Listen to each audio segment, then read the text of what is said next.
ये बात तब की है जब कंगारुओं का घमंड आसमान छूता था, मानो पूरी दुनिया के क्रिकेट पर उन्हीं की हुकूमत हो। लेकिन 2008 टी20 वर्ल्ड कप के सेमीफाइनल में उन्हें युवराज सिंह का ऐसा तांडव दिखा जिसे देखकर उनकी सारी अकड़ चकनाचूर हो गई। उस दिन युवराज सिंह ने मैदान में ऐसा कहर बरपाया मानो जैसे किसी जंग के मैदान में एक खूंखार योद्धा अपना बदला ले रहा हो। कंगारुओं के लिए आज युवराज का बल्ला मौत का वो फरमान लेकर आया था जिसने उनकी पूरी टीम को घुटनों पर ला दिया था। एमएस धोनी ने टॉस जीता और फैसला लिया कि पहले बल्लेबाजी करेंगे। अब मैदान पर उतरे गौतम गंभीर और वीरेंद्र सहवाग। पहली गेंद फेंकी गई, गंभीर बाल बाल बचे। ब्रेटली की आंखों में जो घमंड था वो पूरी ऑस्ट्रेलियन टीम की अकड़ को बयान कर रहा था। लेकिन फिर तीसरी गेंद पर गंभीर ने बल्ला घुमाया और गेंद बाउंड्री के बाहर। पूरा स्टेडियम जैसे पागल हो गया, लेकिन ब्रेटली की आखिरी गेंद पर उसने फिर वही हरकत की और इसके बाद सहवाग की मांसपेशी में खिंचाव आ गया और रोहित को रनर बनकर आना पड़ा। गंभीर ने तीसरे ओवर में 2 चौके मारे और चौथे ओवर की 5वीं गेंद पर जो पुल शॉट मारा, गेंद सीधी सीमा रेखा के बाहर। अब सहवाग की बारी आई। जॉनसन को एक शानदार चौका जड़ दिया, लेकिन ये खेल कब करवट बदल देता है किसी को नहीं पता। सहवाग अगली गेंद पर विकेट कीपर गिलक्रिस्ट को कैच थमा बैठे।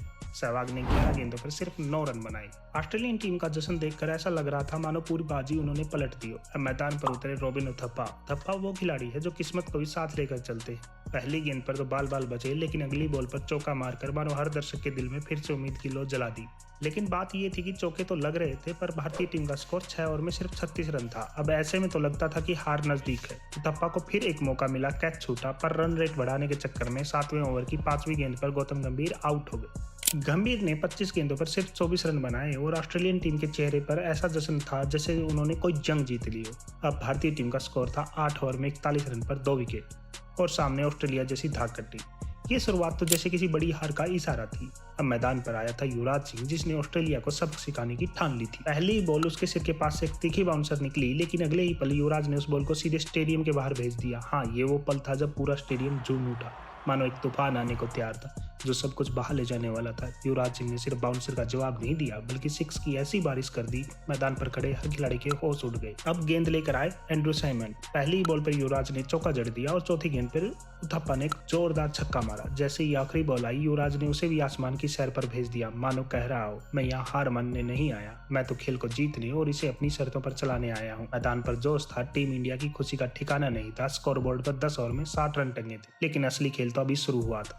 अब मैदान पर एक ऐसा तूफान आने वाला था जो हर रिकॉर्ड को चीर कर रख देगा। युवराज सिंह उस दिन क्रिकेट के मैदान पर पूरी दादागिरी दिखा रहे थे। अगले ओवर की पहली बॉल पर साइमन को ऐसा चौका मारा जैसे कह रहे हो, रुक अभी और देख क्या होता है। चौथी बॉल पर उथप्पा ने जो छक्का मारा, वो मानो साइमन को यह बता रहा था कि आज उनका दिन नहीं है। फिर क्या था, युवराज ने ओवर की आखिरी गेंद पर गेंद को सीधा आसमान की सैर पर भेज दिया, जैसे कह रहे हो अभी तो शुरुआत है दोस्त। युवराज ने छक्कों और चौकों की ऐसी बरसात शुरू की कि गेंद हर बार बाउंड्री पार जा रही थी। मैच 20 गेंदों पर 51 रन ठोक दिए। वो 50 पूरा करने का जो अंदाज था वो किसी तांडव से कम नहीं था। उस दिन पूरी दुनिया ने देखा कैसे युवराज ने क्रिकेट का मैदान एक रणभूमि में बदल दिया था। भारत का स्कोर जहां 10 ओवर में 60 रन था, वहीं अब 14 ओवर में 113 रन हो चुका था। युवराज की ताबड़तोड़ पारी ने टीम को मजबूत स्थिति में ला दिया था, लेकिन असली खेल तो अभी बाकी था। 14वें ओवर की पहली गेंद पर उथप्पा ने एक और छक्का मारा जैसे जॉनसन के जश्न का जवाब हो। दूसरी गेंद पर एक और छक्का मार दिया, लेकिन तीसरी गेंद पर साइमन का एक शानदार थ्रो आया और उथप्पा रन आउट हो गया। इसके बाद धोनी मैदान में उतरे। सामने साइमन की पहली बॉल थी और धोनी ने पहली बॉल पर चौका मारकर साइमन की सारी उम्मीदों को चूर चूर कर दिया। उधर युवराज का अंदाज अलग था। 5वीं गेंद पर चौका जड़ दिया और 17वें ओवर में दूसरी बॉल पर गेंद को तारों के बीच भेज दिया, लेकिन इसी जोश में अगली बॉल पर युवराज आउट भी हो गए। लेकिन युवराज का काम पूरा हो चुका था। 30 गेंदों पर 70 रन ठोक कर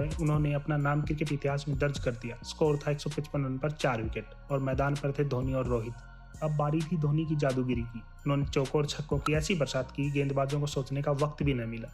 दूसरी तरफ रोहित ने भी छक्का लगाकर खेल को आगे बढ़ाया। धोनी ने 18 गेंदों पर 30 रन की जरूरी पारी खेली।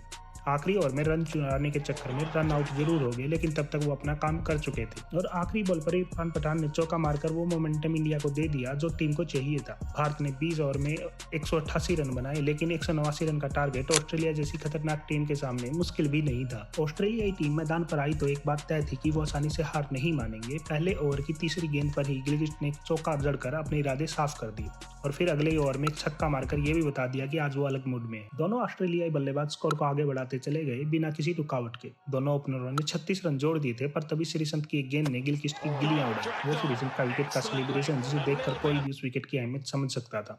इसके बाद जैसे ऑस्ट्रेलिया बल्लेबाजों ने भारतीय गेंदबाजों पर आक्रमण शुरू कर दिया। चौके छक्के ऐसे बरसने लगे जैसे कोई रोकने वाला ही नहीं था। ऐसा लगने लगा ऑस्ट्रेलियन टीम भारतीय गेंदबाजों को पिच पर रोंदने निकली है। अब उन्हें जीत के लिए 72 गेंदों पर 125 रन चाहिए थे। तभी इरफान पठान ने एक जादुई गेंद डाली और हौज ने वो गेंद सीधा जोगिंदर शर्मा को थमा दी। मोमेंटम अब फिर से भारत की तरफ आने लगा था, पर तभी क्रीज पर एंड्रू साइमंड आए। ये वही साइमंड थे जिनके नाम से गेंदबाज कांपते थे। हेडन और साइमंड चारों ओर बाउंड्रीज की बारिश कर रहे थे। हर चौका और छक्का जो उनके बल्ले से निकलता था भारत के करोड़ों फैंस के वर्ल्ड कप जीतने के सपने को चूर-चूर कर रहा था। विकेट जैसे मानो भारत से नाराज होकर किसी और के खेमे में चला गया हो। पर भारतीय टीम के पास एक आखिरी उम्मीद थी, दबाव। लेकिन उस उम्मीद का भी गला तब घोंट दिया गया जब सहवाग का एक ओवर आया। 13वें ओवर में हेडन ने सहवाग के खिलाफ 20 रन बटोरे और अब ऑस्ट्रेलिया को 7 ओवर में सिर्फ 79 रन की दरकार थी, जबकि उनके पास 8 विकेट शेष थे। बीच में एक रन आउट का मौका भी आया, लेकिन वो भी हाथ से निकल गया। अब तो ऑस्ट्रेलिया को सिर्फ 36 गेंदों पर 60 रन की जरूरत थी और फिर श्रीशांत ने वो ओवर फेंका जिसका इंतजार पूरा इंडिया कर रहा था। उसकी चौथी गेंद पर मैथ्यू हेडन बोल्ड हो गए। जैसे ही हेडन का विकेट गिरा, श्रीशांत ने जश्न बनाना शुरू कर दिया, एक ऐसा जश्न जिसने मैदान का माहौल ही बदल दिया। हेडन इतना तिलमिला गए कि मैच के बाद उन्होंने श्रीशांत को बॉक्सिंग रिंग में मिलने की धमकी तक दे डाली। जब एक तूफान पवेलियन जा रहा था, तब माइक हंसी नाम की सुनामी मैदान में लौट आई। हंसी के मैदान में रखते ही भारतीय चेहरे पर आई हंसी मानो हवा हो गई। लेकिन इरफान पठान के 17वें ओवर की चौथी गेंद पर साइमन का खेल खत्म कर दिया। साइमन ने सिर्फ 26 गेंदों पर 43 रन ठोके थे और इस विकेट ने भारत को फिर से मैच में ला खड़ा कर दिया। अब मैदान पर उतरे माइकल क्लार्क। ऑस्ट्रेलिया को 18 गेंदों में 30 रन चाहिए थे। यहाँ से कोई भी टीम बाजी पलट सकती थी, लेकिन हरभजन सिंह के 18वें ओवर की पहली गेंद पर क्लार्क बोल्ड हो गए। पूरा स्टेडियम जैसे बिल्कुल शांत हो गया और हरभजन सिंह ने अकेला इतना शोर मचाया, दुनिया को बता दिया ये वर्ल्ड कप इतनी आसानी से भारत छोड़ेगा नहीं। हरभजन सिंह ने इस ओवर में सिर्फ 3 रन दिए। फिर आरपी सिंह ने अगले ओवर में कसी हुई गेंदबाजी करते हुए ऑस्ट्रेलिया को रन बनाने का मौका ही नहीं दिया। ऑस्ट्रेलिया को अब 6 गेंदों पर 22 रन चाहिए थे। माइक हसी ने पहली 2 गेंदों पर कुछ नहीं कर पाया, लेकिन तीसरी गेंद आते ही उसने बॉल को हवा में खेला। बॉल जैसे ही हवा में गई, सबकी नजरें युवराज सिंह पर टिकी और फिर एक झटके में युवराज सिंह ने वो कैच पकड़ लिया। इस कैच के साथ ही ऑस्ट्रेलियाई धवन की नींद हो गई। अब कहानी पूरी तरह भारत की हो गई थी। 3 गेंदों पर 22 रन, ये अब सिर्फ एक औपचारिकता बची थी और जोगिंदर शर्मा ने इस औपचारिकता को जल्द ही निपटा दिया।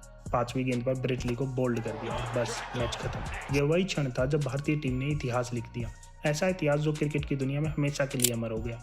ये कहानी थी उस ऑस्ट्रेलियाई घमंड की जिन्हें दशकों तक क्रिकेट पर राज किया और उसे भारतीय टीम ने एक ही झटके में तोड़ दिया। युवराज सिंह के 30 गेंदों पर 70 रन, जिसने पूरा मैच बदल दिया था और इसी प्रदर्शन के लिए उन्हें man of the match award दिया गया। आपको यह वीडियो कैसी लगी कमेंट्स में जरूर बताएं और चैनल को सब्सक्राइब करके बेल आइकन का बटन दबा दीजिए ताकि हमारे सारे वीडियोज के अपडेट आपको मिलते रहे।